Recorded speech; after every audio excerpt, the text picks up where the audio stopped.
നാരങ്ങ കറിയില്ലാതെ എന്താണ് സദ്യ അല്ലേ? അതിനായി 2 വലിയ കറിനാരങ്ങ ചെറുതായി അരിഞ്ഞു വെക്കാം. പല സ്ഥലങ്ങളിലും പല പേരാണല്ലോ ഈ നാരങ്ങയ്ക്ക്. എന്തായാലും അതിലേക്ക് ഉപ്പും 5-6 പച്ചമുളക് അരിഞ്ഞതും ചേർത്ത് തിരുമ്മി 10 മിനിറ്റ് മാറ്റിവെക്കാം.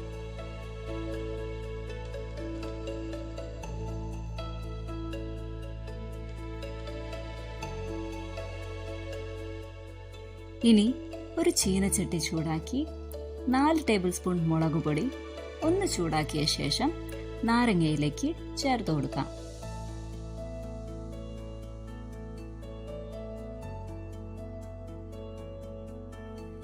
അര ടീസ്പൂൺ ഉലുവ, 1 ടീസ്പൂൺ കായം എന്നിവ വറുത്ത് പൊടിച്ചത് ചേർത്ത് നന്നായി മിക്സ് ചെയ്യാം.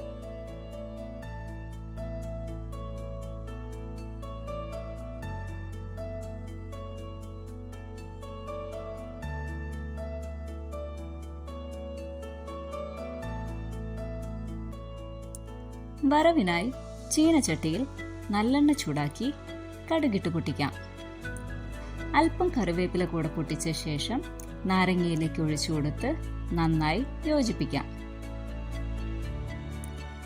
നല്ല എയർ ടൈറ്റ് ആയിട്ടുള്ള കണ്ടെയ്നറിൽ 2 ആഴ്ച വരെ സൂക്ഷിച്ച് ഉപയോഗിക്കാവുന്നതാണ്. റെഫ്രിജറേറ്ററിൽ വെച്ചാൽ കൂടുതൽ സമയം ഉപയോഗിക്കാം. അപ്പോൾ എല്ലാവരും നാരങ്ങ കറി ഉണ്ടാക്കി നോക്കണം. Thank you.